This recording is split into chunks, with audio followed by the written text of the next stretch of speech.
اعوذ باللہ من الشیطان اللعین الرجیم بسم اللہ الرحمن الرحیم الحمد للہ الذی نور قلوبنا بنور الایمان وبصر عیوننا بضوء العرفان ثم الصلاة والسلام علی رسول الرحمن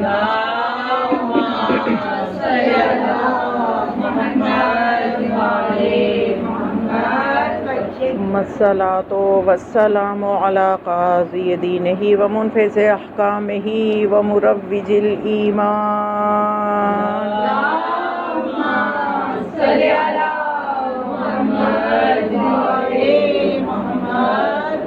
ثم الصلاة والسلام علی باقی الائمة الذین هم امناء الرحمن بالخصوص علی سیدنا و مولانا صاحب العصر والزمان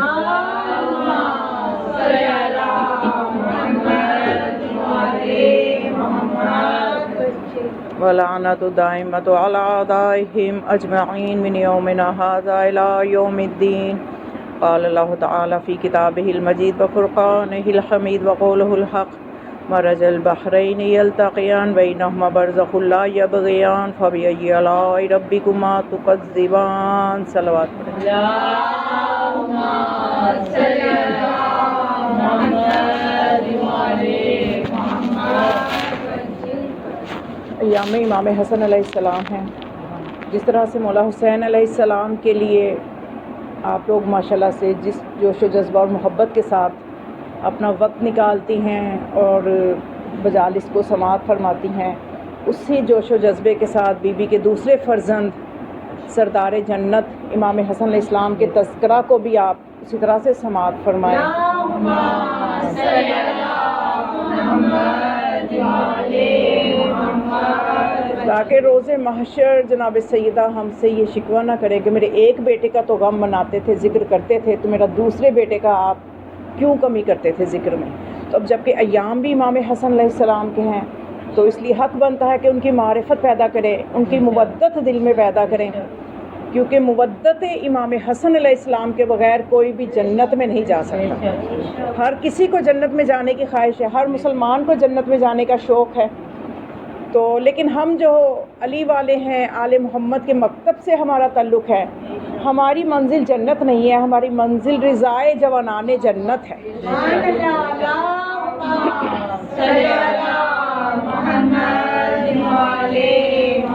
جوانان جنت کے سردار ہماری منزل ہیں کہ ان کی رضا ہمیں مل جائے، وہ ہم سے راضی ہو جائیں۔ تو جنت تو کوئی اتنی ہمارے نزدیک تو جو اس در کا ہو جائے، جو آل محمد کا ہو جائے، وہ تو مٹی کے گھر جنت میں بنا بنا کے بیچ سکتا ہے۔ تو یہ کوئی اتنی کمال کی بات نہیں ہے کہ جنت کو اپنی منزل بنا لو، بلکہ جنت وہی ہے جہاں پہ آپ اس وقت بیٹھی ہوئی ہیں۔ رسول خدا نے فرمایا کہ ایک روایت ہے کہ آپ فرماتے ہیں کہ دنیا میں جہاں بھی جنت نظر آئے وہاں جلدی کرو، دوڑو، جنت میں جانے کے لیے جلدی کرو۔ تو اس شخص نے پوچھا کہ یا رسول اللہ یہ دنیا میں جنت کہاں سے آ گئی؟ جنت تو اتنے پروسیس سے گزر کے مر کے تو پھر حساب کتاب دے کے ملے گی، تو یہ دنیا میں کہاں جنت ہے؟ آپ نے فرمایا جہاں محمد و آل محمد کا ذکر ہو رہا ہو وہ جگہ جنت ہے۔ اللہم صلی علی محمد وعلی محمد۔ تو اصل کمال ہے دنیا میں جنت تلاش کریں، اور اس سے بھی بڑھ کے کمال یہ ہے کہ اگر دنیا میں جب آپ کو جنت مل جائے تو مولا فرماتے ہیں کہ وہ جنت تمہیں مل ہی رہے، ایسا نہ ہو کہ اس سے نکل جاؤ۔ یعنی جنت تک تو تم پہنچ گئے، یہاں تک تمہاری معرفت تمہیں لے آئی، اب ہم جب در آل محمد پہ آ گئے ہیں، ایسا نہ ہو کہ شیطان ہمارے عمل کو خراب کر دے، ہمارے عقیدے کو خراب کر کے جنت سے نکال دے۔ تو اصل چیز ہے کہ نیکیاں کرنا تو محنت والا کام ہے ہی، اصل کمال ان نیکیوں کو بچا کے رکھنا ہے، کیونکہ ایسا نہ ہم دنیا میں نیکیاں کر رہے ہیں، آگے جائیں تو کھاتا خالی ہو، تب پوچھتے پھرے فرشتوں سے کہ ہم تو اتنا کچھ کر کے آئے تھے، یہ تو میرا نامہ اعمال ہی نہیں ہے۔ قرآن گواہ ہے کہ انسان اس طرح کی بحث کرے گا کہ جب قیامت ہوگی کہ یا اللہ میری نیکیاں کہاں گئیں، پتہ چلے گا کچھ غیبتوں نے کھا لی، کچھ کسی کا دل دکھایا اس نے کھا لی، کوئی کسی وجہ سے کھائی گئی، تو اصل کمال نیکیوں کو سنبھال کے بھی رکھنا ہے۔ تو آج امام حسن علیہ السلام کے صدقے سے کچھ نکات آپ کو ہدیہ کروں گی کہ امام علیہ السلام کی ولادت کا ذکر قرآن میں سورہ رحمان وہ سورہ کے جس کو عروس قرآن کہا جاتا ہے، خدا فرماتا ہے یخرج منہم اللؤلؤ والمرجان، یعنی وہ جو دو دریاؤں کی اللہ کہتا ہے کہ بینہما برزخ، کہ ان دو دریاؤں کے درمیان ایک برزخ ہے۔ تو خدا نے وہ جو دریا جاری کیے ہیں وہ علی و فاطمہ ہیں، اور ان کے درمیان جو برزخ ہے وہ ذات محمد مصطفیٰ ہے۔ یخرج منہم اللؤلؤ والمرجان، یہ ولادت کی طرف اشارہ ہے۔ اب اس کی ظاہری تفاسیر آپ کو بہت سی اور بھی ملیں گی، وہ بھی اپنے مقام پہ ٹھیک ہے، لیکن قرآن کے کئی ظاہر ہیں اور کئی باطن ہیں۔ جو کئی باطن ہیں ان میں سے ایک باطن یہ ہے کہ لؤلؤ اور مرجان سے مراد ذات محمد امام حسن علیہ السلام اور ذات امام حسین علیہ السلام۔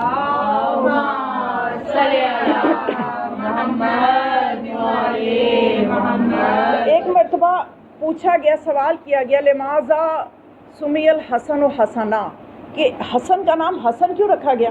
کیونکہ جب مولا حسن علیہ السلام کی ولادت ہوئی تو اس نام کے لیے یعنی مولا کائنات نے بھی جو باپ کو حق ہوتا ہے، آپ نے وہ حق نبی خدا کے لیے سے محفوظ رکھا، کیونکہ آپ اس وقت مدینہ میں نہیں تھے۔ جب آپ تشریف لائے تو پھر آپ کو جب خبر ملی نواسے کی ولادت کی، تو پھر آپ نے جب رسول خدا کے آگے یہ معاملہ رکھا، جب بلکہ رسول نے پوچھا کہ اے علی کیا نام رکھا ہے، تو آپ نے فرمایا کہ یا رسول اللہ میں آپ سے سبقت نہیں کر سکتا تھا۔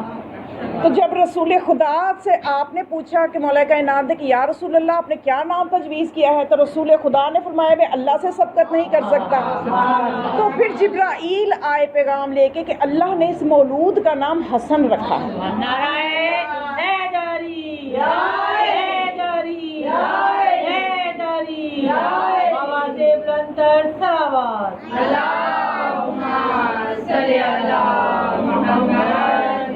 تو پھر جب پوچھا کہ لماذا سمی الحسن و حسنا، کہ حسن کا نام حسن کیوں رکھا گیا، وجہ کیا ہے، تو بہت سی اور بھی کچھ روایتوں میں معنی آئے ہیں، لیکن جو میں آپ کے سامنے ہدیہ کر رہی ہوں، تو آپ نے فرمایا کہ حسن کا نام حسن اس لیے رکھا ہے کہ اللہ کے ناموں میں سے ایک نام احسان بھی ہے، اس میں احسان بھی اللہ کے ناموں میں سے ایک نام ہے، ایک اسم ہے، اور اس احسان سے مشتق کیا گیا ہے حسن کو۔ اور پھر ساتھ فرمایا کہ بِأَنَّ الْإِحْسَانَ قَامَتِ السَّمَاوَاتُ وَالْأَرْضِ، کہ یہ زمین و آسمان احسان کی وجہ سے قائم ہیں۔ تو سمجھ میں آیا کہ مولا حسن کے صدقے سے زمین و آسمان کو قائم کیا گیا ہے۔ اور حسن کی شان میں بلندتر صلوات، اللہم صلی علی محمد۔ دنیا میں جتنا بھی احسان بٹ رہا ہے وہ صدقہ امام حسن علیہ السلام، صدقہ امام حسن علیہ السلام ہے جو بٹ رہا ہے۔ تو امام علیہ السلام کے نام کی یہ برکت ہے، مولا حسن علیہ السلام کے نام کی یہ برکت ہے۔ اور کوئی بھی دنیا کا بندہ، میں جنت کی بات کر رہی تھی کہ امام حسن علیہ السلام کی مودت کے بغیر جنت میں نہیں جا سکتا۔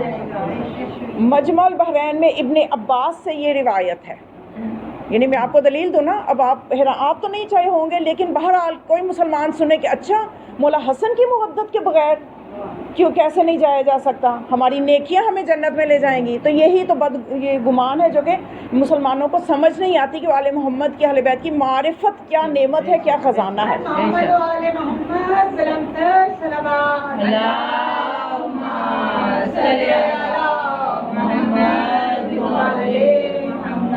تو مجمع البحرین میں روایت ہے ابن عباس سے کہ رسول خدا یہ فرماتے ہیں لیلۃ عرج بہ السماء رأیت مکتوبا علی باب الجنہ، کہ جب میں معراج پہ گیا تو میں نے جنت کے دروازے پہ یہ لکھا ہوا دیکھا، لا الہ الا اللہ محمد رسول اللہ علی حبیب اللہ والحسن والحسین صفوۃ اللہ والفاطمہ خیرۃ اللہ وعلی مبغضیہم لعنۃ اللہ۔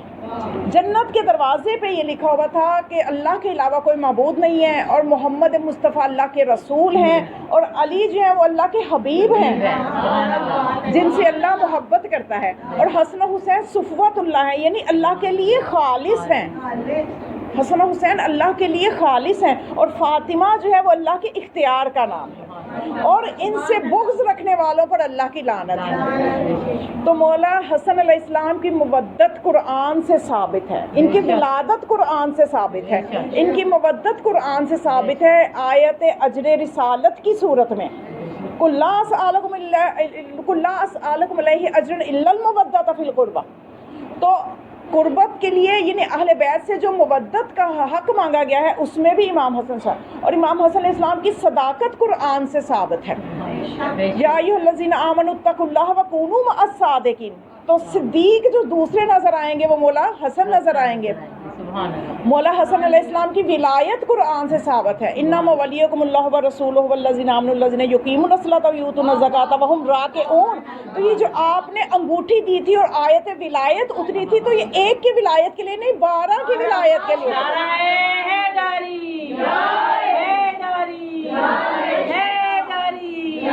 بابا سے بلندر سلام، صلی اللہ امام حسن علیہ السلام کی طہارت قرآن سے ثابت ہے، انما یرید اللہ لیذھب عنکم الرجس ویطہرکم تطہیرا، آیت تطہیر کی صورت میں۔ تو پورا قصیدہ یہ قرآن جو ہے یہ پڑھ رہا ہے امام حسن علیہ السلام۔ تو آج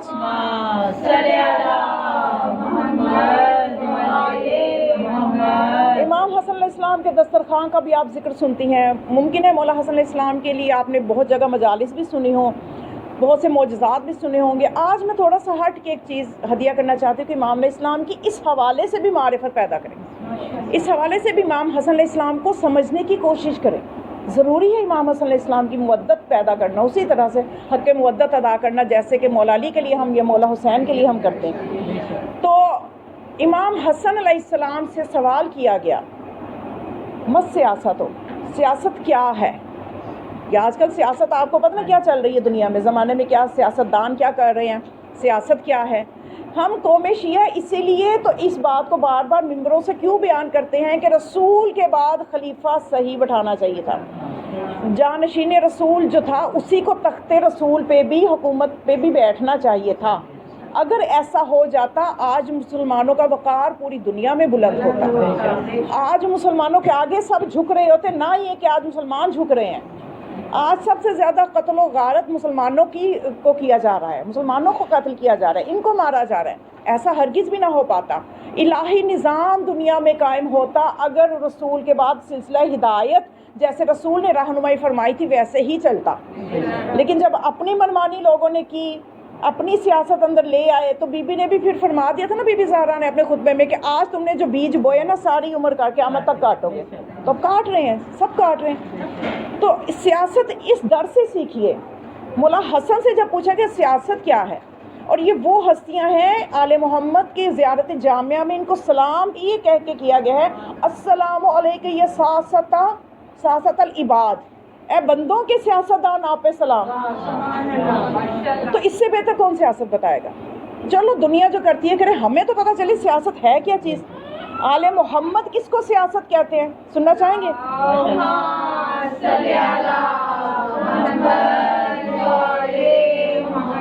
اصل میں جو ہے نا لفظ سیاست یہ خشک سا لفظ ہی بڑا خشک ہے، تو وہ ڈر جاتا ہے بندہ پہلے کہ پتہ نہیں ابھی کون سی سیاسی باتیں ہوں گی، لیکن یہ آل محمد کے در سے جو ہے نا آپ سیکھیں تو یہ ہر علم کو اتنا خوبصورت کر کے سمجھائیں گے کہ انسان کو علم سے محبت ہو جاتی ہے۔ تو جب مولا سے پوچھے نا مولا حسن سے، مولا سیاست کیا ہے آپ بتائیے، تو مولا نے فرمایا انتر حقوق اللہ، حقوق الاحیاء و حقوق الاموات، کہ تو رعایت کرے، سیاست یہ ہے کہ تو رعایت کرے اللہ کے حقوق کی، بندوں کے حقوق کی، اور بندے وہ زندوں کے حقوق کی اور مردوں کے حقوق کی۔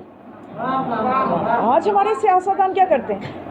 یعنی مولا فرما رہے ہیں کہ جو الہی سیاست ہے، جو اللہ اس دنیا میں نظام چلانا چاہتا تھا، اس میں رعایت کی جاتی ہے 3 چیزوں کی، حقوق اللہ، حقوق الاحیاء و حقوق الاموات، یعنی اللہ کے حقوق کہ اللہ کی معرفت۔ اور یہاں پہ کیا عالم ہے اللہ کی معرفت کا؟ ایک بڑے سے بڑا سیاستدان اٹھ کے سورہ توحید تک تو صحیح پڑھ نہیں سکتا، میں کیا نام لوں؟ تو کیا وہ بتائیں گے کہ اللہ کا حق کیا ہے، اللہ کی معرفت کیا ہے، جب اللہ کی معرفت کو صحیح در سے بھی نہیں سیکھ رہے؟ تو اب اللہ کا سب سے بڑا حق یہ ہے کہ اس کی صحیح معرفت پیدا کرو، اس کی محبت.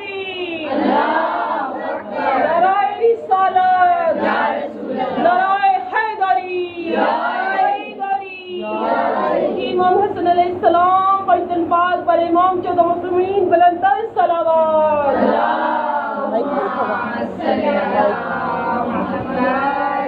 تو اللہ کا حق ہے اس کی معرفت پیدا کیجیے. اب آج میں یہ سمجھتی ہوں کہ ہمارے درمیان ہم جو غلطیاں کرتے ہیں، ہم جو گناہ کرتے ہیں، ہم جو نیکیاں نہیں کر پاتے، تو یہ کس وجہ سے کہ ہم جو نیکیاں نہیں کر پاتے، نہیں، اللہ کا خوف ہمارے اندر اتنا نہیں ہونا چاہیے جتنا اللہ کی محبت ہونی چاہیے. یعنی جو کام اللہ کی محبت ہم سے کروا لے گی وہ اللہ کا خوف نہیں کروا سکتا. ان ہستیوں نے ہمیشہ اللہ کی محبت پیدا کی ہے. یہ دنیا کے مولوی جو کہتے ہیں اللہ سے ڈرو، اللہ سے ڈرو، اللہ کو ڈرنے والی ہستی نہیں ہے. اگر ہم اللہ کی محبت کو سمجھ لیں تو ہم نیکیاں بھی کریں، ہم گناہ بھی چھوڑ دیں. ہمیں اللہ کی خوف سے زیادہ اللہ کی محبت کو محسوس کرنا چاہیے کہ وہ خدا اتنا کریم ہے. دیکھیے آج آپ ایک ماں کی محبت کو نہیں سمجھ سکتے. بچے کو ذرا سی تکلیف ہو تو ایک ماں کی محبت کو ڈیفائن نہیں کیا جا سکتا، نہیں بیان کیا. یہ ایک ماں ہی سمجھتی ہے یا خدا سمجھتے، وہ بچہ بھی نہیں سمجھتا. بچہ بھی کسی حد تک ہی سمجھے گا. تو جو 70 ماؤں سے زیادہ شفیق ہو، کون سمجھ سکتا ہے اس کی محبت کو؟ بس ہمیں محسوس کرنے کی ضرورت ہے. جتنا محسوس کر لیں گے اتنے ہم کمال کو پائیں گے. مولا سے پوچھا گیا کہ یبنا رسول اللہ بتائیے کہ ہم نے سنا ہے کہ اللہ نے جب بچہ جو ہے بالغ ہو جاتا ہے تو 2 فرشتے فوراً اس کے کندھوں پہ آ کے بیٹھ جاتے ہیں، ایک دائیں پہ ایک بائیں پہ. جو ہی بالغ ہوا انسان کندھوں پہ فرشتے آ کے بیٹھ گئے. تو یہ ایسا کیوں ہوتا ہے؟ مولا نے فرمایا ہاں ایسا ہے کہ فرشتے آ کے بیٹھ جاتے ہیں. دائیں طرف والا نیکیاں لکھتا ہے، بائیں طرف والا بدیاں لکھتا ہے. تو وہ پھر کہنے لگا کہ مولا ہم نے سنا ہے کہ یہ فرشتے جو ہیں بدل جاتے ہیں. اگلا دن آتا ہے، 24 گھنٹے کے بعد رات کو جب بندہ سوتا ہے صبح اٹھتا ہے تو نئے فرشتے آ جاتے ہیں. مولا نے فرمایا نئے فرشتے تو آ جاتے ہیں، توجہ کیجیے گا، لیکن ایک فرشتہ جو ہے وہ جب بچہ بالغ ہوتا ہے، انسان بالغ ہوتا ہے، جو بائیں طرف والا فرشتہ ہے جو پہلی دفعہ آیا ہوتا ہے اس کے مرنے تک وہی رہتا ہے.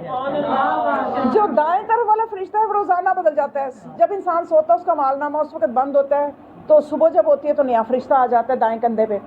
تو اس نے پوچھا مولا ایسا کیوں ہوتا ہے؟ مولا نے فرمایا ایسا اس لیے ہوتا ہے کہ روز قیامت جب اللہ اپنے بندوں کے اعمال کے گواہ مانگے گا تو جو بائیں طرف والا ہے وہ کہے گا یا اللہ اس نے یہ گناہ کیا، یہ گناہ کیا، یہ گناہ کیا، یہی اس نے دنیا میں کیا.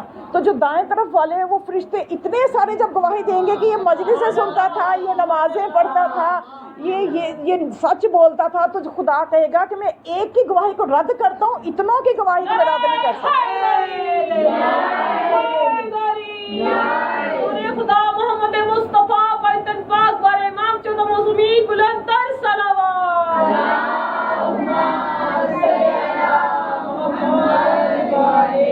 یہ اللہ کا حق ہے جو یہ الہی نمائندے ہی سمجھا سکتے ہیں کہ اللہ کا حق یہ ہے اس کی معرفت حاصل کرو اس کی محبت کو سمجھتے ہوئے.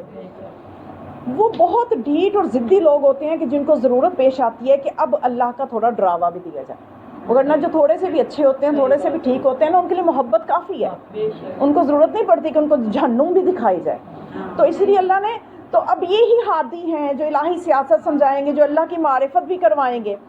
دوسرا حق کیا ہے؟ مولا فرماتے ہیں مولا حسن کہ حقوق اللہ کی ایک تو رعایت کرو، دوسرا حقوق الاحیاء، زندوں کی جو ہے نا آپ اس میں دیکھو رعایت کرو، ان کے حقوق کیا ہیں زندوں کے. آج ہمارے سیاستدان یا مغرب کی سیاست الہی حق کو کیا جانے، یا ہمارے سیاستدان زندوں کے حقوق کو کیا جانے. وہ تو صرف اپنی خاندان کے حقوق کو جانتے ہیں. ہمارے پیٹ کا حق کیا ہے، ہمارے خاندان والوں کا حق کیا ہے. زندوں کے حقوق مولا نے فرمایا، انسانوں کے نہیں فرمایا. احیاء یعنی جو زیرو ہے، جو زیرو ہے. سوچئے کہ اس میں پھر جانور بھی آ جائیں گے. اور پھر مولا کو سمجھیے، انہوں نے پھر عمل بھی کر کے مولا حسن نے کہ ایک مرتبہ دیکھا گیا کہ مولا روٹی کھا رہے ہیں اور اتنی کم ہے کہ مولا کے لیے بھی وہ کم ہے، یعنی اتنی کم مقدار میں آپ کے پاس کھانا ہے. تو اس میں سے بھی آپ کیا کر رہے ہیں کہ ایک لقمہ خود کھاتے ہیں، ایک کتا پاس بیٹھے اس کو کھلا. یہ ہے الہی نمائندے. تو کسی نے پوچھا کہ مولا آپ کے پاس پہلے ہی جو غذا ہے وہ ناکافی ہے. اب سوچئے نا، یہ وہ سیرت ہے جس کو ہم نے سمجھنا ہے اور اپنی زندگیوں میں لانا ہے. صرف یہ نہیں ہے 4 دن مولا حسن کا ذکر سنا، 4 نعرے لگائے، تھوڑے آنسو بہائے، ہم نے کچھ لے کے جانا ہے اس فرش عزا سے. تو اب اس نے جب کہا نا کہ مولا آپ کے پاس تو پہلے ہی غذا اتنی کم ہے، تو آپ اندر سے کتے کو بھی آپ کھلا رہے ہیں. تو مولا نے فرمایا کہ مجھے یہ گوارا نہیں ہے کہ ایک زیرو کی بات ہے یہ. ہم تو یہاں انسانوں کو جانور سے بدتر سلوک کرتا دیکھ رہے ہیں، ہم کہاں کھڑے ہیں، ہم کہاں بیٹھے ہوئے ہیں. تو اب یہ مولا نے فرمایا کہ میرے سے یہ گوارا نہیں ہے کہ ایک زیرو، چاہے وہ کتا ہی ہے، میرے سامنے بھوکا بیٹھا ہے اور میں کھا رہا ہوں. اور آج ہمارے درمیان یہ حالات ہیں کہ ہمارے سامنے انسان بھوکے سڑکوں پہ پڑے ہوئے ہیں اور ہم اپنے گھروں میں رزق کا ذخیرہ کیے بیٹھے ہیں. پھر ہم کہتے ہیں بڑے پکے مومن ہیں، ہم تو بڑے سچے مومن. یہ معصومین کی سیرت دیکھیں اور ہم اپنے آپ کو دیکھیں تو بہت زیادہ تضاد ہے. اور یہ سیرت اسی لیے بیان بھی کم کی جاتی ہے، سننا بھی کم کیونکہ پسند کی جاتی ہے. تو جب سنیں گے تو پھر بڑے مسئلے ہو جاتے ہیں. اچھا، یہ تھا حقوق الاحیاء. مولا کہتے ہیں سیاست اصل میں یہ ہے زندوں کے حقوق. اس میں پھر یہ نہ دیکھو انسان یا جانور کا کوئی فرق نہیں ہے، ایک کتے کو آپ کھلا رہے ہیں پاس بیٹھا ہوا ہے. حقوق الاموات، سیاست کا یہ بھی حصہ ہے کہ مردوں کے حقوق بھی تمہارے پیش نظر ہونے چاہیے، کہ تمہاری حکومت میں جتنے قبرستان آ رہے ہیں وہاں پہ مردوں کے لیے کوئی محافل کرواؤ، وہاں پہ ان کے لیے سالے سوال. یہ کون دیکھ رہا ہے؟ اپنے سگے مردے کو دفن کر کے آ کے 4 دن کے بعد پتہ نہیں تو حکومت نے کہاں دیکھنا ہے.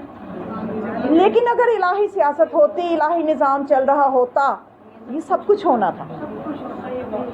تو یہ مولا حسن علیہ السلام کی سیرت ہے جو ہمیں الہی نظام بتا رہے ہیں کہ اس نظام کو سمجھنے کی کوشش کرو اگر ہم تک پہنچنا ہے تو، ہمارا قرب حاصل کرنا ہے تو مولا جو ہے مولا حسن علیہ السلام نے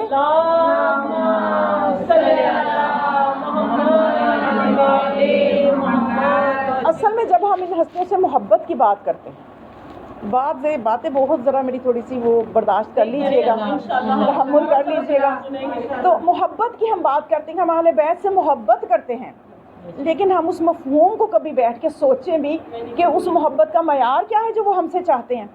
ہم اپنے معیار کی محبت کر رہے ہیں کہ جو ہمارے نزدیک ایک معیار بن گیا ہوا ہے کہ میں جتنی مجلسیں زیادہ سن لوں، میں جتنے قصیدے زیادہ پڑھ لوں، یہ بھی چیزیں آپ کو فائدہ دیں گی.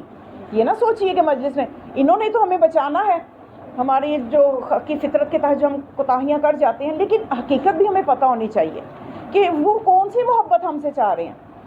تو جس محبت کے لیے وہ ہمیں یہ بتاتے ہیں کہ آج کیونکہ مولا حسن کا ہے تو میری کوشش ہوتی ہے کہ انہی کے فرامین کی روشنی میں بات کی جائے، انہی کے فرامین سے ہم اپنے قلوب و اذہان کو معطر کرتے چلے جائیں. تو مولا حسن ہی کے فرمان کی روشنی میں بتاؤں گی کہ وہ محبت کا معیار کیا ہے جو مولا ہم سے چاہتے ہیں. مولا فرماتے ہیں کہ نحن ریحانۃ رسول اللہ، کہ میں اور میرا بھائی حسین ہم رسول خدا کی خوشبو ہے. نحن ریحانۃ رسول اللہ،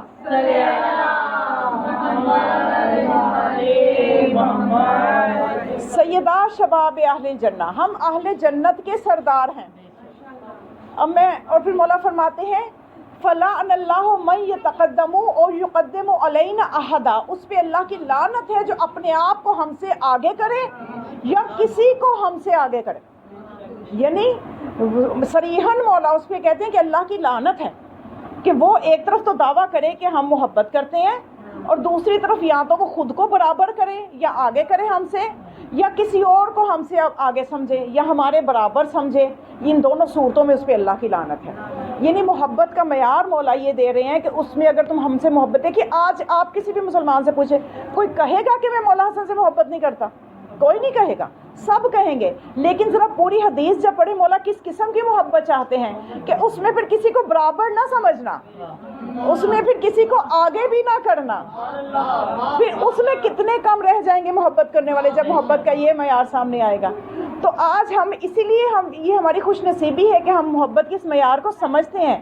جہاں ہم تولا کرتے ہیں وہاں ہم تبرہ بھی کرتے ہیں، کیونکہ یہ تولا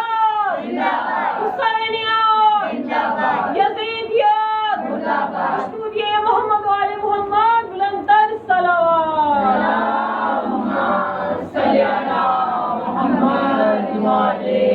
کیونکہ تولا اور تبرہ جو ہیں یہ مومن کے 2 پر ہیں. اب ایک پرندے کے آپ ایک پر کاٹ دیں، ایک پر سے وہ پرواز نہیں کرے گا. پرواز کرے گا وہی پرندہ جس کے دونوں پر سالم ہوں گے.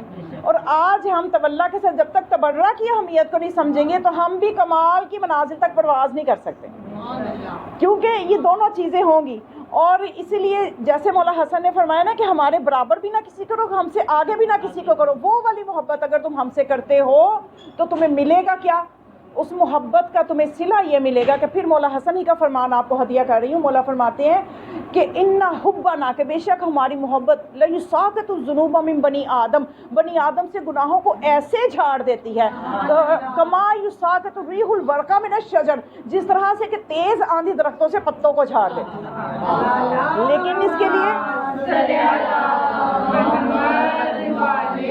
لیکن اس کے لیے شرط ہے کہ محبت کو پہلے سمجھو، محبت کا معیار سمجھو، اس وقت تمہیں یہ چیز ملے گی کہ تمہارے گناہ ایسے جھڑ جائیں گے کہ جیسے درختوں سے تیز آندھی آئے تو پتے جھڑ جاتے ہیں۔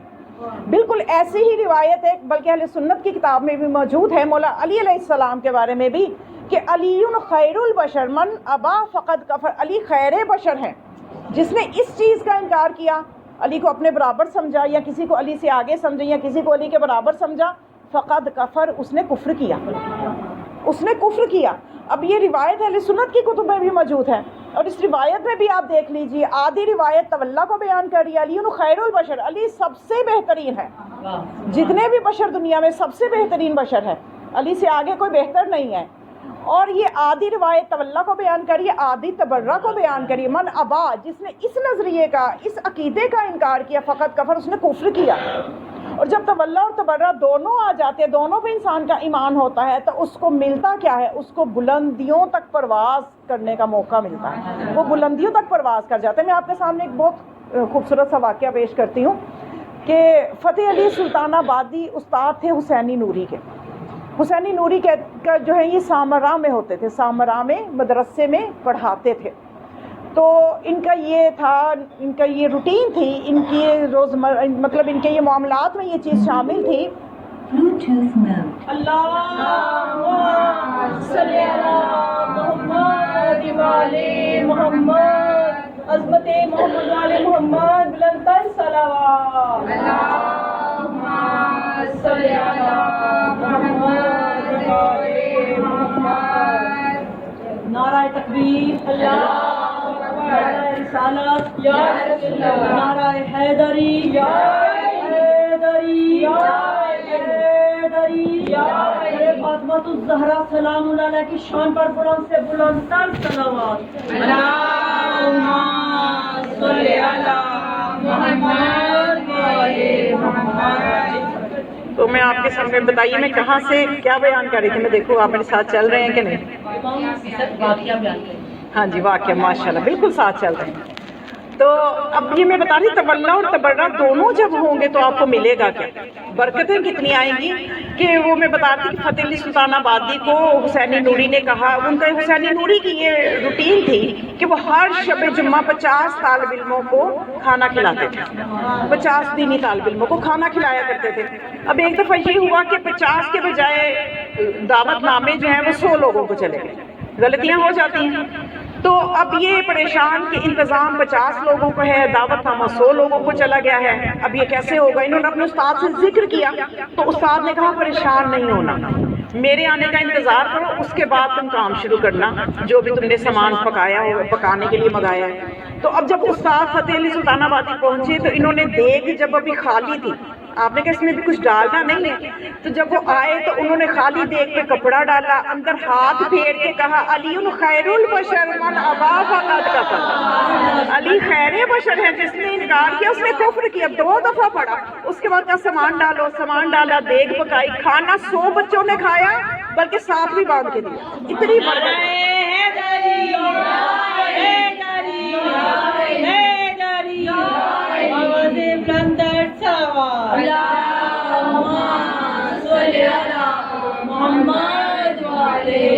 تو مولا حسن علیہ السلام کا میں ذکر کر رہی تھی کہ ان سے آپ مودت کا حق اس وقت ادا ہوتا ہے کہ ان سے محبت بھی کریں، ان کے دشمنوں سے براءت بھی کریں۔ اس لیے مولا حسن نے فرمایا سیدہ کا حق کھانے والوں کے لعنت بے شمار، سیدہ کو رلانے والوں کے لعنت بے شمار، محمد و آل محمد بلند صلوات۔ اللہم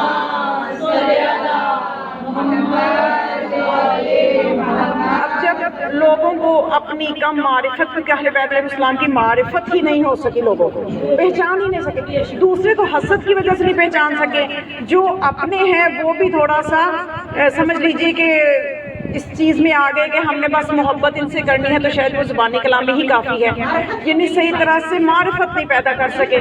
یہ مظلومیت ہے آل محمد کی کہ ان کی معرفت پیدا نہیں کر سکے، کیونکہ دیکھیے ایک سیدھی سی بات ہے کہ جب ان کی شان میں آئے تطہیر نازل ہوئی تو اس میں اللہ فرماتا ہے کہ بے شک اہل بیت وہ ہیں کہ جن سے رجس کو دور رکھا گیا ہے۔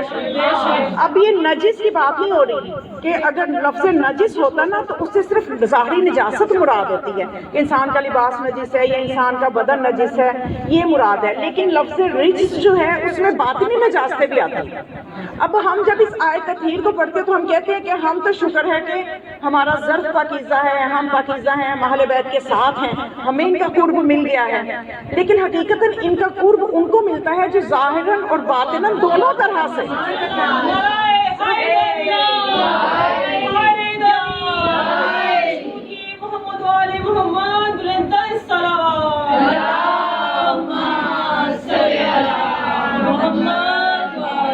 کیونکہ آل محمد سمجھ میں نہیں آ سکتے جب تک آپ کے پاس دونوں طرح کی کہاوتیں ظاہراً اور باطن۔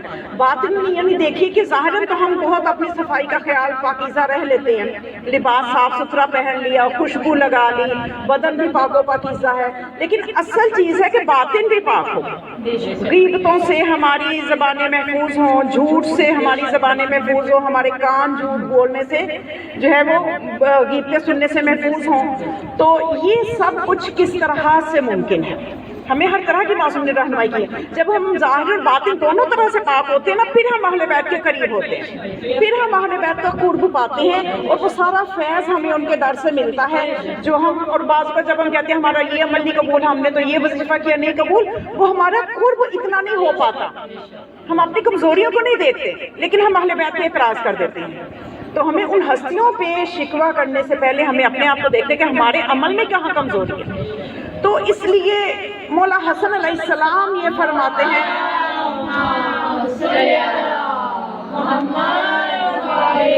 اپنی زندگی کے آخری، مولا کی زندگی کے آخری ایام تھے تو مولا نے قمبر سے کہا کہ قمبر جاؤ اور میرے بھائی ابن حنفیہ کو بلا لاؤ، محمد بن حنفیہ کو بلا کے لاؤ۔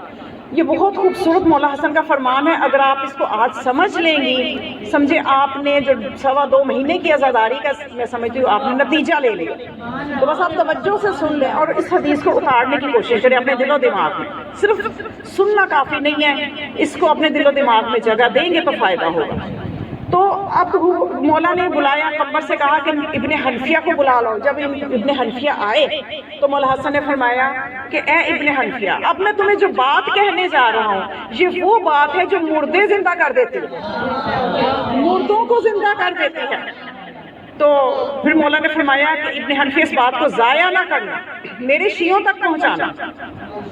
تو وہ بات یہ ہے، کونوا بأعیت العلم، تم سارے کے سارے علم کا ظرف بن جاؤ، یعنی تمہارا جسم علم ہو جائے، علم سے تم اتنی محبت کرو۔ دیکھیں جنہوں نے علم کے لیے، علم سے محبت کی، علم کے لیے اپنی زندگیاں صرف کی، آج وہ زندہ ہیں، اور جنہوں نے مال و دولت سے محبت کی آج ان کے نشان بھی باقی نہیں ہیں۔ ہمارے سامنے مثالیں موجود ہیں۔ تو مولا فرماتے ہیں کہ اے ابن حنفیہ، تمہاری پوری جان علم ہو جائے، اور جب تمہارا قلب علم کا ظرف بن جائے گا، علوم آل محمد کے نور سے تمہارا قلب معطر ہو جائے گا، نورانی ہو جائے گا، تو تمہارا دل جو ہے وہ امام بن جائے گا، تمہارے اعضاء مقتدی بن جائیں گے۔ یعنی پھر جو تمہارا دل کہے گا وہی تمہارے اعضاء کریں گے، کیونکہ تمہارے دل میں نور آل محمد کا علم ہے، علم آل محمد کا علم نور بن کے تمہارے قلب میں موجود ہے۔ اب تمہارا دل امام بن گیا ہے، اب تمہارے ہاتھ وہی کریں گے جو تمہارا دل حکم دے گا، تمہاری آنکھیں وہی دیکھیں گی جو تمہارا دل کرے گا۔ تو اب تمہارا دل وہی حکم دے گا کہ جو اللہ چاہتا ہے، کیونکہ وہ منور ہو چکا ہے علوم آل محمد سے۔ تو تم اپنے قلب کو علوم آل محمد سے منور کر لو، اور پھر اس کے بعد یہ کہ ابن حنفیہ، تم میرا یہ پیغام میرے شیعوں تک پہنچاؤ کہ یہ بہت بڑی بات ہے کہ مولا دے رہے ہیں. مولا فرما رہے ہیں کہ میرے شیعوں سے کہنا کہ اپنے دلوں میں غیر ضروری باتوں کو جگہ نہ دیں. یہ وہ سب سے بڑی کمزوری ہے جو ہمارے اندر ہے. ہم بلا وجہ کی چیزوں کو جگہ دیتے ہیں, بلا وجہ کا سوچتے ہیں اور اپنا وقت برباد کرتے ہیں. یہ زندگی بہت مختصر ہے, اسی مختصر سے زندگی سے ہم نے نہ ختم ہونے والی زندگی میں جگہ بنانا. ہم یہ نہیں سوچتے, ہمیں یہ سوچنا چاہیے. مولا فرماتے ہیں کہ غیر ضروری چیزیں, دیکھیں آج ہمارے اندر غیر ضروری معلومات بہت لینا شروع ہو گئے ہیں بچے. عجیب عجیب سوال کرتے ہیں, عجیب عجیب سوشل میڈیا پہ کیسی کیسی معلومات ہیں جو بچوں کو دی جا رہی ہیں جو ان کے لیے قطعاً ضروری نہیں ہے, جو صرف ان کا وقت برباد کرتی ہیں کہ وہ فلاں جگہ پہ فلاں اداکار کے ساتھ کیا ہوا, فلاں جگہ پہ فلاں واقعہ میں کیا ہوا, پھر اس کی تحقیق پہ لگ جائیں گے. سوشل میڈیا پہ چینل چلانے کے لیے الٹی سیدھی خبریں آتی رہیں گی, اس پہ وقت برباد ہوتا رہے گا. تو مولا فرماتے ہیں نہیں, اپنے دلوں میں غیر ضروری باتوں کو جگہ نہ دو. یہ بہت وسیع ہے, اس میں ہم بہت زیادہ پھنسے ہوئے ہیں. یعنی غیر ضروری فلاں نے مجھے یہ کہہ دیا, بس دل میں اسی کو بٹھا لیا, اب میں اسے کیا کہوں گی, اب میں نے فلاں موقع پر اس کو کیا جواب دینا ہے, اس نے مجھے ایسا کیوں کہا, میں اب اسے کیا کہنا چاہیے. انہیں الجھنوں میں ہم اپنا وقت ضائع کر دیتے ہیں. تو مولا اتنا بہترین نسخہ دے رہے ہیں کہ اپنے دلوں میں غیر ضروری باتوں کو جگہ نہ دو, بلکہ ضروری چیزوں کو جگہ دو.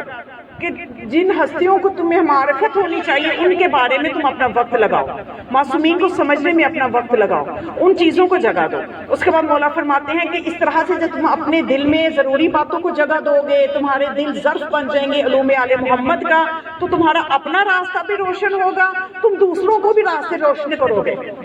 اور اگر تم ایسا نہیں کرو گے تو اپنا راستہ بھی کھو بیٹھو گے اور دوسروں کو بھی کوئی رہنمائی نہیں کر سکتے. پھر فرمایا کہ میرے بعد میرا بھائی حسین امام ہوگا, اس کی اطاعت تم پہ فرض ہے, اس کی اطاعت کرنا. یہ مولا نے وصیت کی. اور جو کہ دیکھیے ایک اتنی بڑی ہستی جب دنیا سے جائے اس کی وصیت دیکھیے, مولا کی فکر دیکھیے.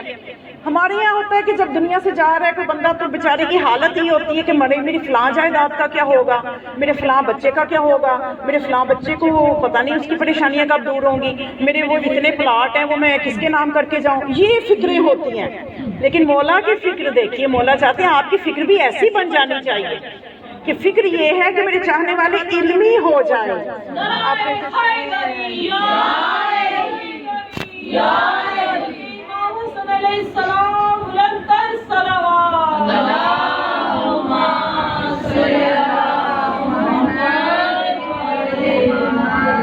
یہ ہمیں مولا حسن کی سیرت سے ہی وہ چیزیں ہیں جو سننی پڑے, جب تک نہیں سنیں گے ہم اپنے لیے راہ متعین نہیں کر سکتے.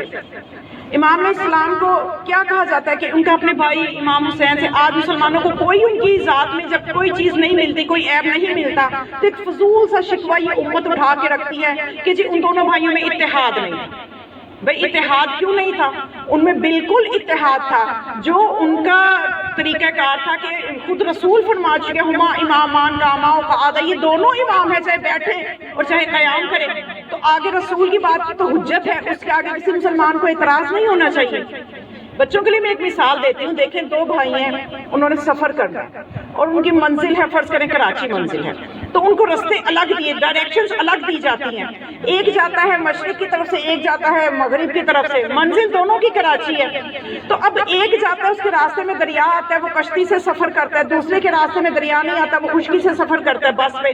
تو اب آپ کہیں گے کہ ان دونوں کی اختلاف ہے, کردار میں اختلاف ہے, سوچ. اب خشکی پہ تو کشتی نہیں نہ چلائی جائے گی, یہ دریا میں تو بس نہیں نہ چلائی جائے گی. تو انہوں نے اپنے حساب سے فیصلہ لینا ہے. تو ہر امام نے اپنے حساب سے فیصلہ لیا جو ان کے دور کا تقاضا تھا. مولا حسن کے دور کا تقاضا یہی تھا کہ اگر آپ اس وقت یہ فیصلہ لے لیتے کہ جنگ ہی کرتے تو قتل و غارت گری اتنی ہوتی, اتنا خون بہتا, جو چند مسلمان, جو چند مخلص شیعہ رہ گئے تھے وہ بھی شہید ہو جاتے, مولا بھی شہید ہو جاتے, اور پھر انہیں شہادت کا درجہ بھی نہ ملتا. یہ میں آپ کو ایک اور گڑی نکتا کہ اس لیے نہ ملتا کہ اس وقت کا تقاضا جنگ نہیں تھا. اگر جنگ جب تقاضا ہی نہیں ہے, آپ جنگ کر رہے ہو تو یہ تو خودکشی ہے. آپ کے ساتھ 4 لوگ ہیں, 4 میں کوئی محاورتاً نہیں کہہ رہی, واقعاً مولا حسن کے ساتھ 4 لوگ تھے, یقین کیجیے. تو اب یہ 4 لوگوں کو لے کے مولا ہزاروں کے لشکر کے آگے چلے جائیں, بتائیے مجھے یہ جنگ ہوگی تو اس میں کیا یہ شہادت ہوگی کہ خودکشی ہوگی؟ آپ نے مصلحتاً ان شیعوں کو بھی بچایا جنہوں نے آگے جا کے کربلا میں ان کے بھائی حسین کا ساتھ دیا, جن کی نسلوں نے. تو ایک بھائی نے عزادار فراہم کیے, دوسرے نے منبر فراہم کیا, تاکہ عزاداری مل جائے اس قوم کو. علی شہنشاہ، علی شہنشاہ، علی شہنشاہ، نعرہ حیداری، حیداری، بابا سے بلندر صلوات.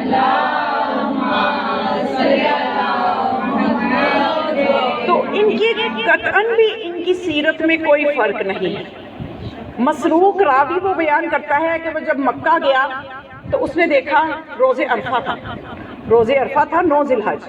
تو کہتے ہیں میں مولا حسین علیہ السلام کے خیمے میں گیا تو میں نے دیکھا کہ وہاں پہ مولا نے جو ہے وہ ستو بھگوئے ہوئے ہیں، قرآن پاک کی تلاوت کر رہے ہیں، صحاب گرد بیٹھے ہوئے ہیں، سب قرآن پاک کی تلاوت کر رہے ہیں اور ایک جگہ پیالے میں ستو بھگوئے ہوئے ہیں. اور وہاں کا منظر یہ تھا کہ لگ رہا تھا کہ سب روزے سے، سب روزے سے. تو کہتے ہیں کہ میں وہاں سے نکل آیا، راوی خیمے سے نکلا تو کہتے ہیں میں مولا حسن کے خیمے میں گیا. وہاں میں نے جا کے دیکھا کہ دسترخوان بچھا ہوا ہے، اناو اقسام اور کھانے لگے ہوئے ہیں مختلف اقسام کے، لوگ کھا رہے ہیں اور مولا میزبانی کر رہے ہیں. تو وہ کہتے ہیں کہ میں گھبرا گیا، میں پریشان ہو گیا کہ وہاں کیا منظر ہے، قرآن پاک کی تلاوت ہو رہی ہے، سب روزے سے ہیں، یہاں کیا منظر ہے، دسترخوان بچھا ہوا ہے اور کھانے کھائے جا رہے ہیں.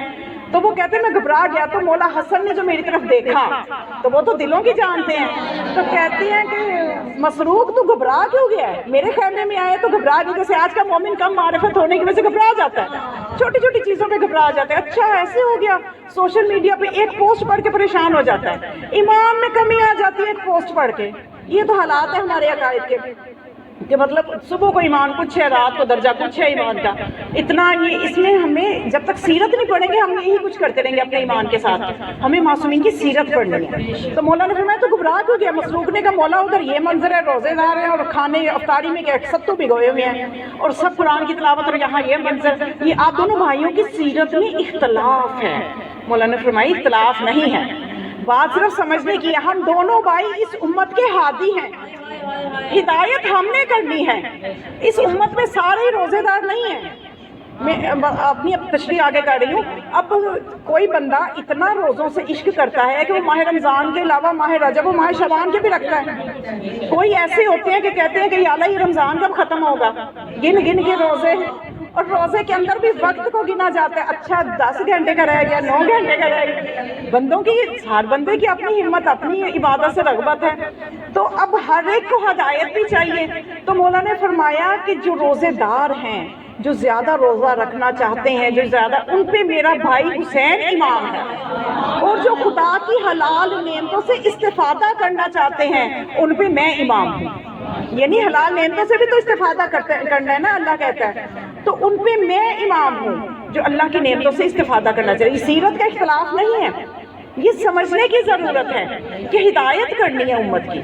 تو مولا کے دسترخوان جو تھا، آج ہم انہی کے صدقے سے دسترخوان بچھاتے ہیں اور ہمارے گھروں میں رزق کی فراوانی بھی انہی کے صدقے سے ہے. تو خدا سب کو یہ توفیق دے. تو اب مولا بتا رہے ہیں، اب مولا حسن علیہ السلام کا دسترخوان کا تو آپ نے سنا ہوگا. بس اب ایک اور نقطہ ہدیہ کر کے میں مصائب کی منزل کی طرف آ جاؤں گی. ایک بلند سی صلوات مولا حسن کی خوش نصیبی کے لیے.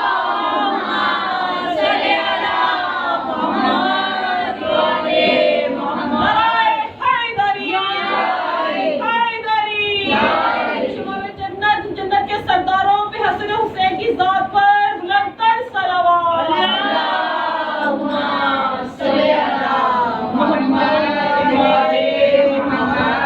امام علیہ السلام کا صرف دسترخوان ہی نہ سنیں، امام علیہ السلام کی شجاعت بھی دیکھیں، امام علیہ السلام کی فصاحت بھی دیکھیں، علم غائب دیکھیں، ان کی علم سے محبت دیکھیں. امام کی شجاعت کا یہ عالم ہے کہ وہ علم جو رسول خدا کی زندگی میں ہر جنگ میں علی کے ہاتھ میں ہوتا تھا، بعد از رسول مولا کائنات کی زندگی میں جتنی جنگیں ہوئی وہ علم حسن کے ہاتھ. اور مولا حسن جو ہے ان کی فصاحت کا یہ عالم ہے. فصاحت کے عالم ہے کہ بصرہ میں ابو موسیٰ اشعری 8 سال تک گورنر رہا اور وہ بک چکا تھا حاکم شام کے ہاتھوں، اور علی اور اولاد علی اور اہل بیت کے حق میں کوتاہیاں کرتا تھا، ان کی شان کو کم کرتا تھا. یہاں تک کہ جب جنگ صفین ہوئی تو صفین میں دونوں لشکر آمنے سامنے ہوئے، معاویہ کا لشکر، مولا علی کا لشکر. تو بصرہ سے کوئی بھی نہ آیا، کوئی لشکر آ کے علی کے لشکر میں شامل نہ ہوا. تو اس وقت مولا علی نے کس کو بھیجا؟ مولا حسن کو بھیجا، کیونکہ اپنے بعد والے امام کا تعارف کروا رہے ہیں، اپنے وسیع کا جانشین کا تعارف کروا رہے ہیں. تو مولا حسن کو بصرہ بھیجا. 8 سال سے ابو موسیٰ اشعری علی کے خلاف لوگوں کو اکسا رہا تھا. مولا حسن 2 دن وہاں پہ رہے ہیں اور مولا کی ایک تقریر نے اس کی 8 سال کی محنت میں پانی پھیر دیا کہ مولا جب وہاں سے ہو کے آئے ہیں تو اتنا بڑا لشکر بصرہ سے آتا ہے، علی کی فوج میں شامل ہوتا ہے. مولا حسن کی شان میں بلند تر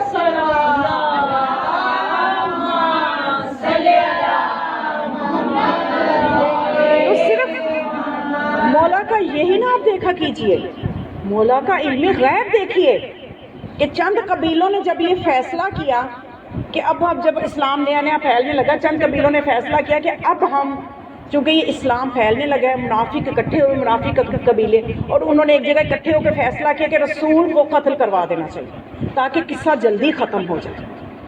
تو مدینے کا واقعہ ہے. اب وہاں پہ ان میں سے ایک شخص تھا، وہ اٹھا کہنے لگا یہ کام میں کروں گا، کیونکہ انہوں نے مل کے بہت بڑی رقم کا اعلان کیا تھا کہ جو یہ کام کرے گا اس کو اتنی بڑی رقم، لاکھوں دینار ملیں گے. تو اب ایک شخص تیار ہوا کہ میں یہ کام کروں گا. اس کے گھر میں غربت تھی، دنیا داری، حب دنیا تو حسین کا دشمن بنا دیتی ہے. تو اب یہ حب دنیا تھی اس کے اندر. اس نے کہا کہ میں یہ کام کروں گا. آمادہ ہو گیا، گھر سے نکلا، چاقو کو آستین میں چھپایا، مدینہ کا رخ کیا. راستے میں بارش ہوئی، گر گیا، پاؤں پھسلا، گر گیا، چوٹ آ گئی پاؤں پہ. سوچا کہ ارادہ ترک کر دوں، میں یہ کام نہیں کر سکتا، مشکل ہے. پھر اس کو جب رقم یاد آئی تو کہنے لگا نہیں مجھے یہ کام کرنا چاہیے، میں جاؤں گا. تو پھر ارادہ پھر چل پڑا، حتیٰ کہ مدینے پہنچ گیا. مدینے پہنچ کے تو لوگوں سے کہتا ہے کہ محمد کہاں پہ ہے. اور اس نے تو نبی نہیں کہنا، نہ اکرام سے نام لے. محمد کہاں پہ؟ بتائے گا فلاں جگہ خیمے میں اصحاب کے ساتھ موجود ہے. تو یہ وہاں چلا گیا، وہاں جا کے پھر گستاخی کے انداز میں، گستاخانہ انداز میں کہتے ہیں تم میں سے محمد کون ہے؟ اب اندازہ ہوا کہ ہمارے نبی میں کیا عاجزی تھی کہ عام لوگوں کی طرح عام برابر میں بیٹھتے تھے. تو جب پوچھا محمد کہاں پہ ہے تو لوگوں نے دیکھا اتنے گستاخ انداز میں یہ پوچھ رہا ہے. رسول خدا کی طرف انہوں نے دیکھا کہ آپ حکم دیں تو ہم اس کا کوئی علاج کریں. آپ نے فرمایا اس کا علاج تم میں سے کسی کے پاس نہیں ہے، اس کا علاج میرا بیٹا حسن کرے گا. مولا حسن کو بھیجا. شبیر و شبیر کی ذات پر بلند سے بلند تر صلوات.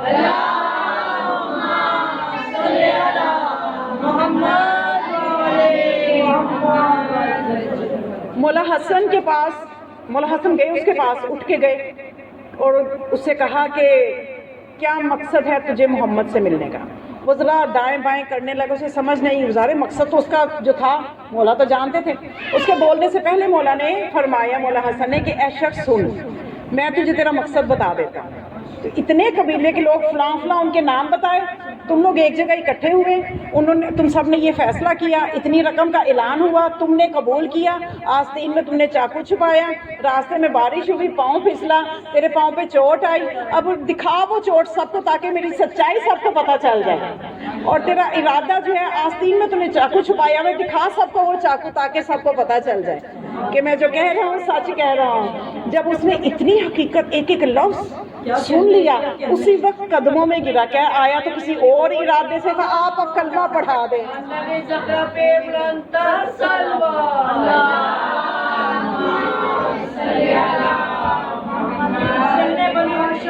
ابو طالب در فاطمہ الزہرا سلام اللہ علیہ کی شان پر بلند سے بلند تر صلوات. اللہم صلی علی محمد و علی محمد. اگر تھک گئے ہیں تو میں مصائب کی منزل کی طرف آ جاؤں. سننا چاہتے ہیں کیونکہ مولا حسن کا تذکرہ ہوتا ہی آپ کو پتہ ہے کہ بہت کم ہو پاتا ہے. تو اس لیے کوشش کریں کہ ہم زیادہ سے زیادہ مولا حسن کی معرفت پیدا کریں کہ جتنی محبت اور عشق. دیکھیے یہ اس امام کا تذکرہ ہے جو حسین کا بھی امام ہے، جو حسین کا امام زمانہ ظہور امام زمانہ علیہ السلام بلند تر صلوات.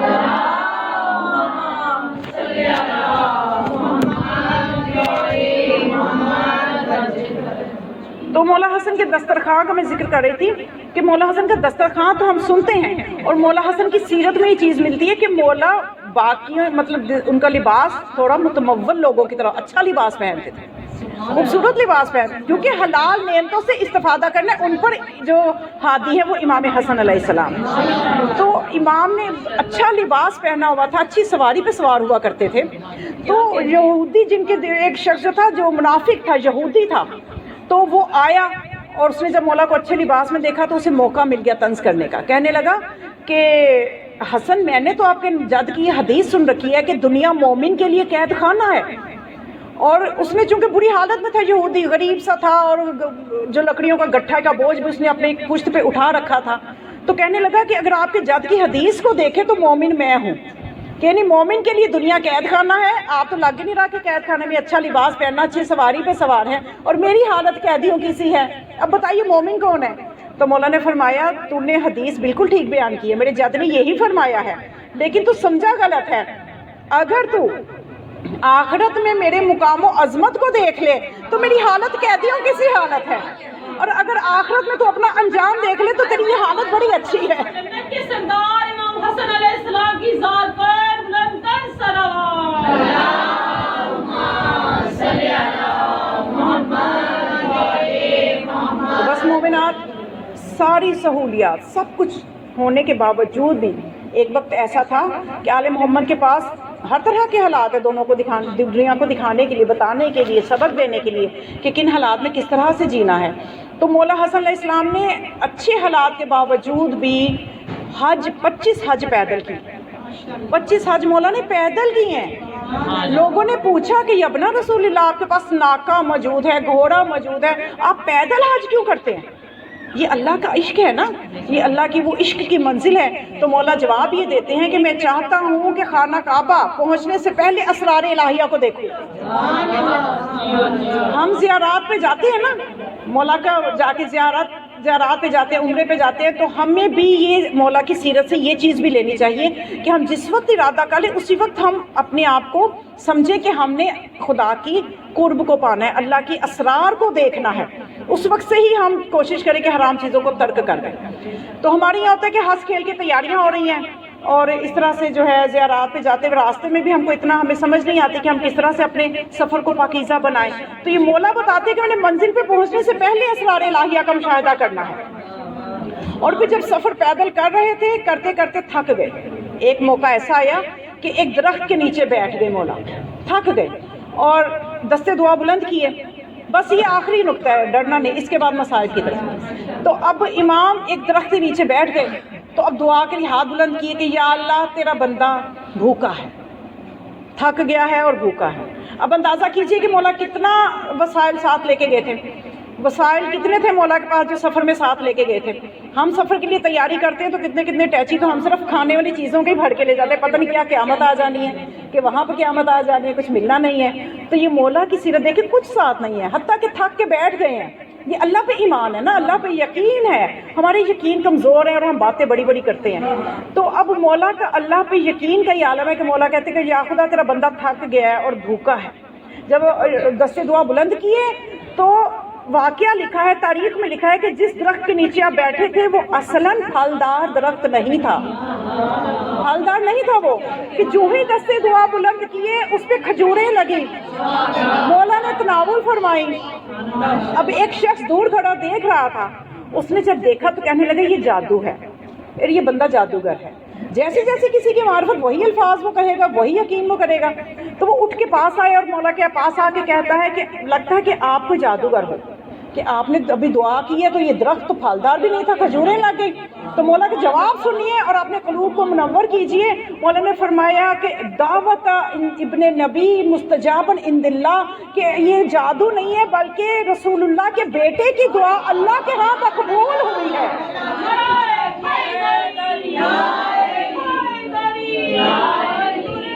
محمد مصطفیٰ علی مرتضیٰ کی ذات پہ بلند تر صلوات.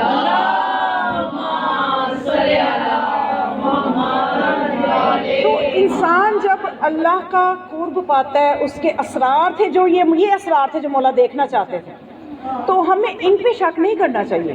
دیکھیں جب جو محنت کرتے ہیں نا, چاہے وہ غیر معصوم ہو, غیر معصوم کی بات ہے. حدیث میں کیا ہے, میں بہت پوری حدیث نہیں پڑھوں گی. عبدی اطعنی اجعلک مثلی، اے میرے بندے تو میری اطاعت کر، میں تجھے اپنی مثل بنا لوں. ایک عام بندے کو اللہ دعوت دے رہا ہے کہ تو میری اطاعت کر، تو میری اطاعت کر، میں تجھے اپنی مثل بنا لوں گا. عام بندہ کو اللہ کہہ رہا ہے. تو جو یہ معصوم ہستیاں جو نور عظمت خدا سے خلق ہوئی ہیں، تو ان کی اطاعت کی منزل پھر کیا ہوگی؟ تو پھر شک ان کے فضائل پہ نہ کرو، اپنی عقل کا ماتم کرو، اپنی بصیرت کی کمزوریوں کا. اب یہ ہستیاں جو کہتی ہیں وہ کرتی بھی ہیں، اور یہ سب سے بڑی انسان کی شان ہے. خدا بھی قرآن میں کہتے ہیں نا، لما تقولون ما لا تفعلون، جو تم کر نہیں سکتے وہ کہتے کیوں ہو؟ وہی کہو جو کر سکتے ہو.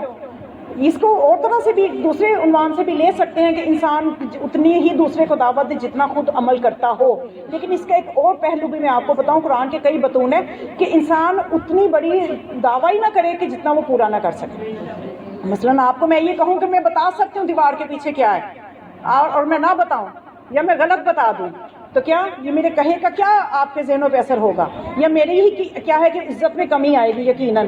تو اب یہ ہستیوں کی باتیں دیکھیں، جب یہ جو کہہ رہی ہیں اب یہ کر کے بھی دکھائیں گی. اب مولا حسن اگر یہ فرماتے ہیں من عبد اللہ عبد لہ کل شیء، کہ جو اللہ کی اطاعت کرتا ہے اللہ ہر چیز کو اس کی اطاعت میں لگا دیتا ہے. تو پھر مولا نے فرمایا یہ کوئی بڑی بات نہیں ہے، میں اللہ کی اطاعت میں ہوں، تو اس نے درخت کو جو کہ پھلدار نہیں ہے میری اطاعت میں لگا. اللہ اکبر، نعرہ تکبیر، اللہ اکبر، نعرہ رسالت یا رسول اللہ، نعرہ رسالت یا رسول اللہ، نعرہ حیدری یا حیدری یا حیدری یا حیدری. محمد و آل محمد پر بلند تر صلوات. اللہم صلی علی محمد و آل محمد. یہ وہ اطاعت کی منزل ہے جو وہ ہم میں بھی دیکھنا چاہتے ہیں. یہ وہ اصلاً محبت ہے اعلی محبت سے، کہ ہم اطاعت کی کس منزل پہ ہیں. جتنا انسان اپنے اندر مشقت کرتا ہے، مشق کرتا ہے، اتنا ہی اس میں صلاحیت آتی چلی جاتی ہے. یہاں تک کہ غیر معصوموں کو دیکھا ہے، مردوں کو زندہ کرتے دیکھا ہے. تو جب آل محمد کے لیے وہ ایسے فضائل ہیں یا ایسے معجزات ہیں تو بدرجہ اتم اطاعت کی اس کمال کی منزل پہ ہیں. تو بس مومنات، ان ہستیوں کی محبت، ان کا حق مودت ہے جو ہم ادا کرتے ہیں ان مجالس کی صورت میں. تو آج ہم نے پرسہ دینا ہے جناب سیدہ کو مولا حسن کی مظلومیت کا. مولا حسن علیہ السلام کی مظلومیت کا پرسہ دینا ہے، کیونکہ یہ دو امام امت کے لیے ہادی ہیں. ایک امام کی شہادت ہوئی تلوار سے، ایک کی ہوئی زہر سے. یعنی دونوں مثالیں شہادت کی بھی ہمیں انہی کی ذات سے ملیں گی کہ بچپنے کا عالم ہے. مولا حسن اور مولا حسین ہاتھوں میں ہاتھ ڈالے، بہت محبت تھی دونوں بھائیوں میں. زندگی کے کسی ایک لمحے میں 47 سال اکٹھے انہوں نے گزارے. 45-47 سال کا عرصہ ملتا ہے کہ ان دونوں بھائیوں صرف 1 سال کا عمر میں فرق تھا. تو کہیں تاریخ میں دکھا دیجئے کوئی معمولی سا اختلاف، کہیں بھی نظر نہیں آیا، کوئی ضعیف روایت بھی نہیں ملے گی. ایسی محبت کہ بچپنے کا عالم ہے، ہاتھوں میں ہاتھ ڈالے. مسجد نبوی میں نانا خطبہ دے رہے ہیں کہ دونوں بھائی جا رہے ہیں، اور جیسے بچوں کی عادت ہوتی ہے نا، کوئی نہ کوئی بولتے ہیں، گیت گاتے ہیں. تو مولا کیا فرما رہے ہیں؟ یہ دونوں اہل بیت کے گھرانے کے بچے، یہ دونوں مولا فرماتے جا رہے ہیں مم مثلنا، ہماری مثل کون ہے. جدنا، ہمارے جو جد ہیں وہ انبیاء کے سردار ہیں. ہمارے جو بابا ہیں سید الاوصیاء ہیں. ہماری جدہ سیدۃ النساء، ہماری والدہ سیدۃ النساء العالمین ہیں، اور ہم جوانان جنت کے سردار ہیں. یہ بچے خوشی سے آ رہے ہیں کہ ایک مرتبہ مولا جب جناب رسول خدا نے اپنے نواسوں کو دیکھا، محبت کی پاس بلائے اور گریا شروع کر دی. صحابی بھی حیران ہیں کہ اور انہوں نے پوچھا کہ یا رسول اللہ، شہزادے اتنا اچھا تو بتا رہے ہیں، اتنا اچھا ان کا بیان ہے، وہ فخر کر رہے ہیں اس بات پہ، تو فخر کرنا بھی چاہیے، آپ گریا کیوں فرما رہے ہیں؟ مولا نے ایک زانو پہ بڑے شہزادے کو، بائیں زانو پہ چھوٹے شہزادے کو بٹھایا. تو مولا حسن کا منہ چوما، اور جب دوسری طرف رخ کیا مولا حسین نے اپنا منہ آگے کیا تو مولا حسین کے گلے کو چوما. یہ دونوں شہزادے ممبر سے اترے، گھر گئے تو مولا حسین رو رہے تھے. حسین بچپنا ہے، رو رہے تھے. کسی ماں سے بیٹے کی آنکھوں میں، بچے کی آنکھوں میں آنسو نہیں دیکھے جاتے. جناب سیدہ نے جو حسین کو روتے ہوئے دیکھا، پوچھا کہ بیٹا کیوں روتے ہو؟ پوچھا کہ اپنی والدہ سے کہا کہ اے اماں جان، آپ میرے منہ کو سونگے، کیا میرے منہ سے بو آ رہی ہے؟ بی بی نے منہ کو سونگا تو فرمایا کہ میرے بیٹے کے منہ سے تو مجھ کو عنبر کی خوشبو آ رہی ہے. تو پھر رو کے کہا کہ اماں، نانا جان نے بھائی حسن کا منہ چوما جبکہ میرا منہ نہیں چوما.